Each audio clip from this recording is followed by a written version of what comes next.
Sir, आप न्यायिक सेवा में हैं और मेरा मानना है कि धरती पर जो जज है वो भगवान का ही रूप है। जी।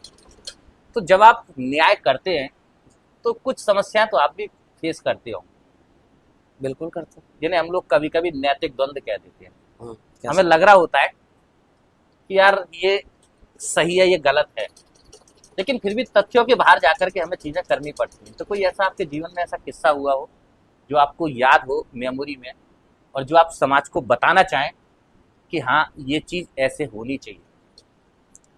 देखिए, वैसे न्यायिक पद अपने आप में एक निष्पक्षता का प्रतीक है। जी सर।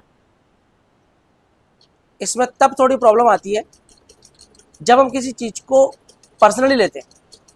ओके। फाइल को हम पर्सनली दृष्टिकोण से किसी एक पक्ष की तरफ पढ़ते हैं, तब हमें दिक्कत आती है। तो हमें जब फाइल पढ़नी हो तो हमें सबसे पहले लॉ के कुछ कंसेप्ट बने हुए हैं, उन कंसेप्ट को दिमाग में रखना चाहिए और फिर फाइल के फैक्टर्स को लॉ की कसौटी पर देखना चाहिए कि क्या ये खरे उतर रहे हैं। उसके बाद आप, उसके बाद फिर होता है, चाहे फिर उसमें कोई भी हो।